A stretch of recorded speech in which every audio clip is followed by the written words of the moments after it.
Líneas de campo magnético y dos conductores de corriente paralelos. El creador del concepto de líneas de campo magnético fue Michael Faraday. Para él, estas líneas representaban la acción de fuerzas mecánicas un poco parecidas a la acción de una liga elástica estirada. Líneas de campo magnético. La figura 1 muestra líneas de campo en un alambre recto y largo, que son círculos concéntricos cuya dirección obedece a la regla de la mano derecha. La corriente está entrando al plano. Ponemos el dedo pulgar en la dirección de la corriente y hacia donde nos queden enrollados los dedos es la dirección de las líneas de campo. Observamos también que los círculos son más cercanos junto a la corriente, junto al alambre, y están más separados alejándonos del alambre. Esto significa que la intensidad del campo magnético es más fuerte cerca del alambre que lejos de él. Ahora este alambre lo tenemos dentro de un campo magnético uniforme. Entonces aquí hay una interacción. Las líneas que tenemos en la parte superior, que están dirigidas hacia la derecha, interaccionan con las líneas del campo magnético uniforme que están dirigidas hacia la izquierda y entonces se cancelan entre ellas y por eso la intensidad del campo es pequeña. Sin embargo, en la parte de abajo, las líneas de campo del campo magnético del alambre tienen la misma dirección que las líneas de campo del campo magnético externo y estas se suman y por lo tanto el campo magnético es más intenso en la parte de abajo. Dos conductores paralelos. Poco después de que Oersted descubriera que un conductor portador de una corriente desviaba la aguja de una brújula magnética, Ampère concluyó que tales conductores deberían atraerse entre sí, con una fuerza de origen magnético. En la figura 3 tenemos dos alambres que conducen corrientes paralelas, o sea, en la misma dirección.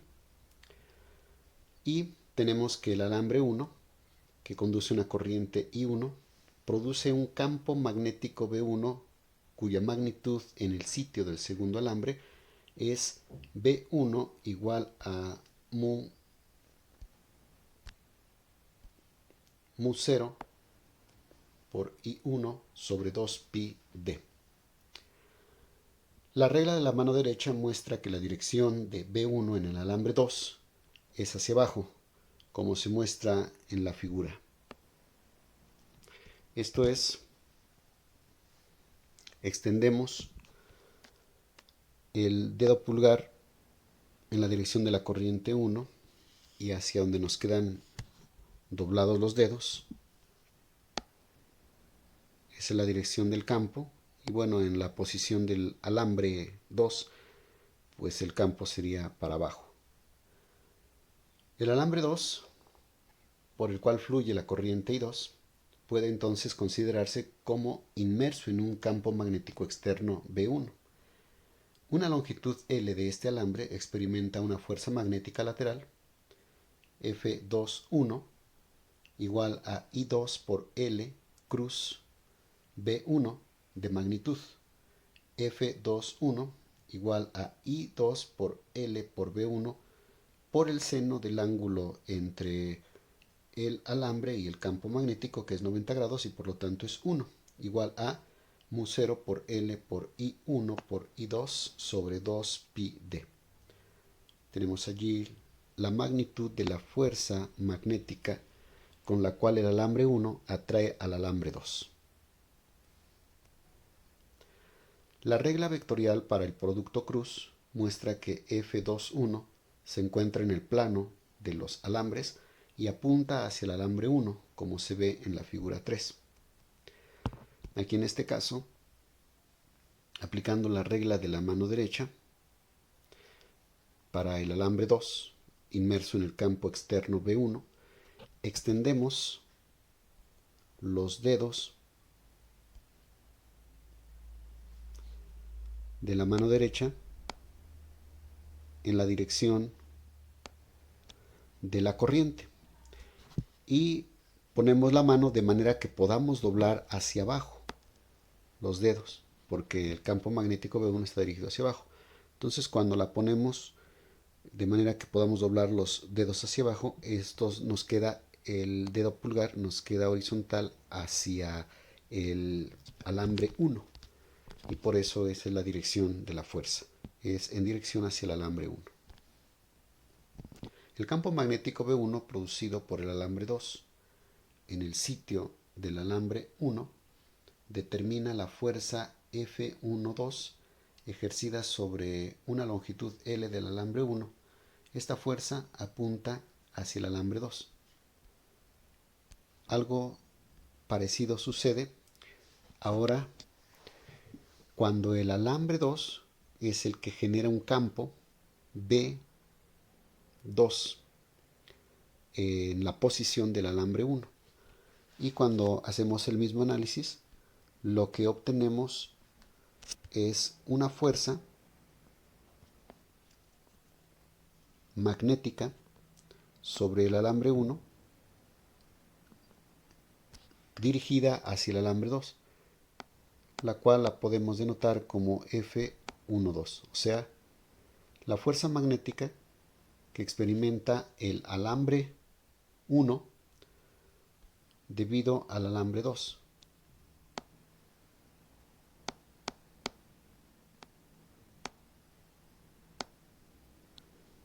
Y estas dos fuerzas forman un par acción-reacción, conforme la tercera ley de Newton lo señala. Si las corrientes en los alambres son opuestas, entonces las fuerzas experimentadas por el alambre son opuestas y dirigidas hacia fuera del par, como lo muestra la figura 4. Esto es cuando las corrientes en los alambres son opuestas. Una va hacia arriba y la otra va hacia abajo. Entonces tenemos que también se forma un par acción-reacción, pero estas fuerzas son, aparte de ser opuestas, son dirigidas hacia fuera del par de alambres. De manera entonces que podemos concluir la siguiente regla: las corrientes paralelas se atraen y las corrientes antiparalelas se repelen. Ejemplo 1. Un alambre horizontal largo, soportado rígidamente, conduce una corriente IA de 96 amperes. Entonces el alambre de abajo está rígido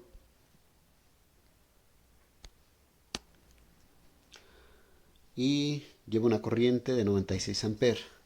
Directamente encima de él y paralelo a él hay un alambre delgado conductor de una corriente IB de 23 amperes y de 0.73 newton por metro de peso, que es el peso por unidad de longitud.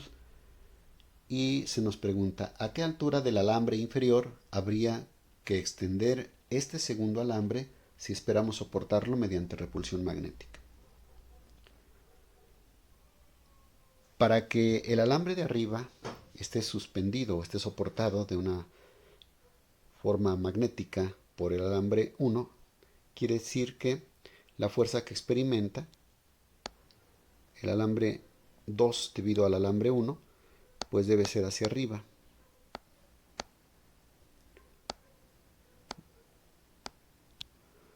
Y esa fuerza debe equilibrarse con el peso, que le pongo F igual a mg.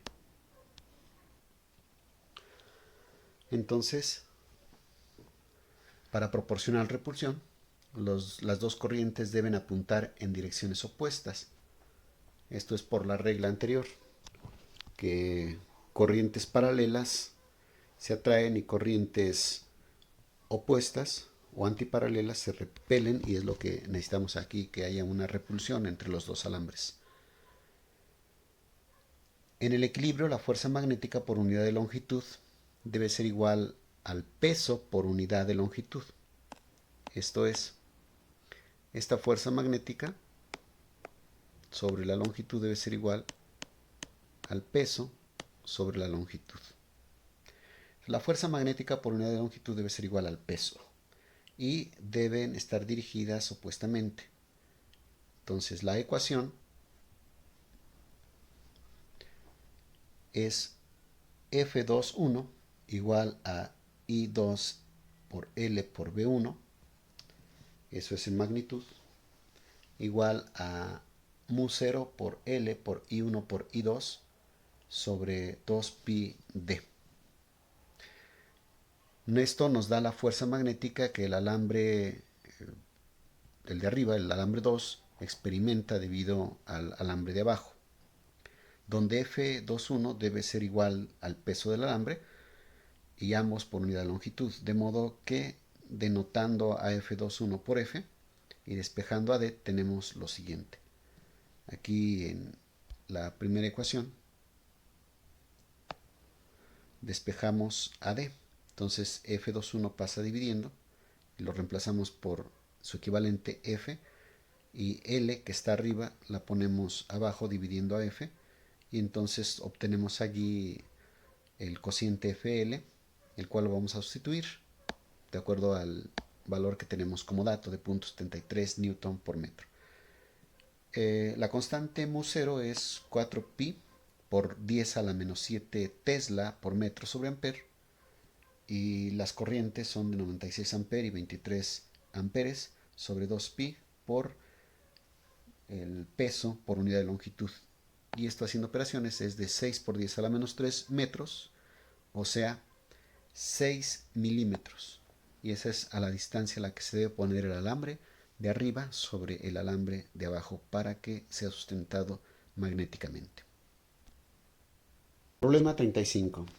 4 alambres largos de cobre son paralelos entre sí y están dispuestos en un cuadro. Véase la figura 45. Transportan corrientes iguales y hacia afuera de la página, como se muestra. Calcule la fuerza por metro en cualquier alambre de magnitud y dirección. Suponga que I igual a 18.7 amperes y A igual a 24.5 centímetros. Esto se conoce como el efecto de estricción en el caso del movimiento paralelo de las partículas cargadas en un plasma.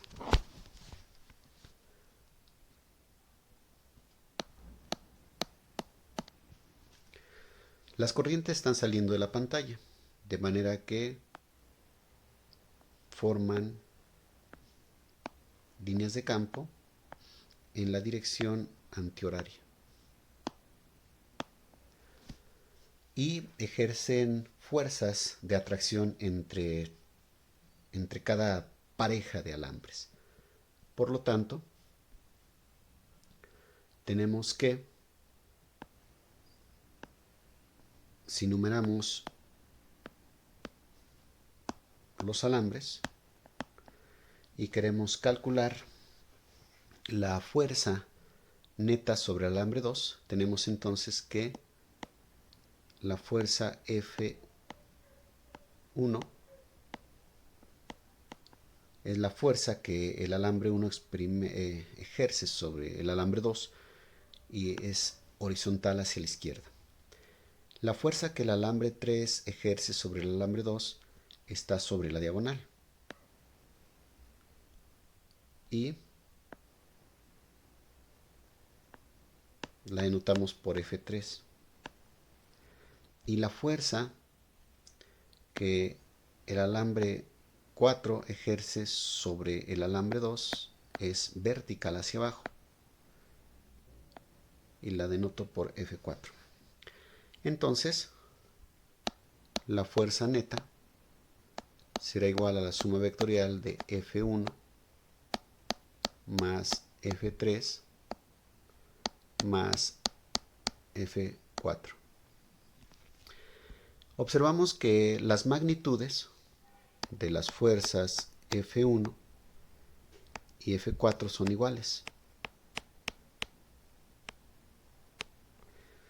Y además observamos que, como son perpendiculares entre ellas, la F1 y la F4, al sumarlas, su resultante quedará sobre la diagonal. Y como la fuerza 3 está también sobre la diagonal, al sumar esas dos fuerzas, la resultante total será sobre la diagonal.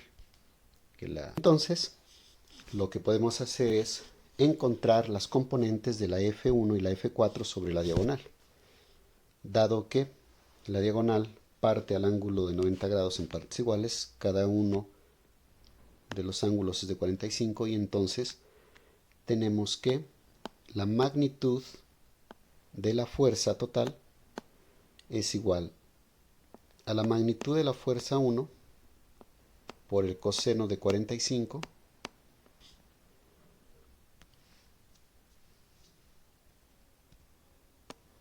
más la magnitud de la fuerza 3 más la magnitud de la fuerza 4 por el coseno del 45, que es igual al seno de 45. Y como F1 y F4 son iguales en magnitud, tenemos entonces que la fuerza total nos va a quedar como 2 veces la fuerza magnética, la magnitud de la fuerza F1 por el coseno de 45, que es raíz de 2 sobre 2, más F3. Y queda de esta forma reducida la expresión. Ahora, por la fórmula anterior, tenemos que la F1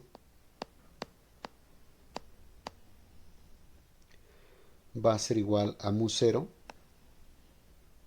por I1 por I2, pero como tiene la misma corriente, pues quedará I cuadrada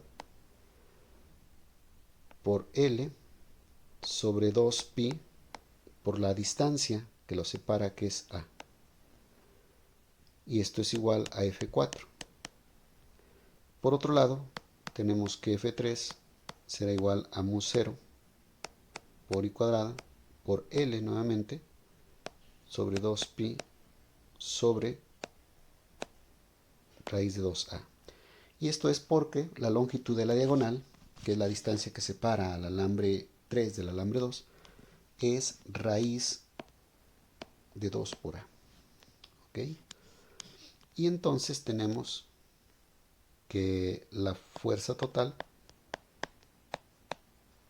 será igual a 2 veces mu0 por I cuadrada por L sobre 2pi por A, y esto por la raíz de 2 sobre 2 más la fuerza 3, que es mu0 por L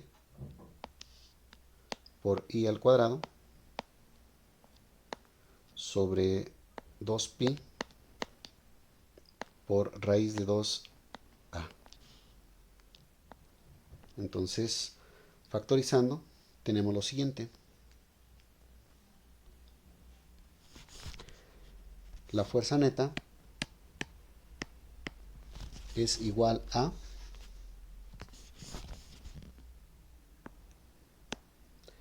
mu0 por I cuadrada por L sobre pi por A, que multiplica a raíz de 2 sobre 2 más 1 sobre 2 raíz de 2. Y ahora pasando a L dividiendo a F, tenemos que la fuerza por unidad de longitud es igual a mu0 por I cuadrado sobre pi A por 1 sobre raíz de 2 más 1 sobre 2 raíz de 2. Y sustituyendo valores, tenemos lo siguiente. 4pi por 10 a la menos 7 Tesla por metro sobre amper, que multiplica a 18.7 amperes al cuadrado sobre pi por A, que es de 24.3 centímetros. 24.5 centímetros.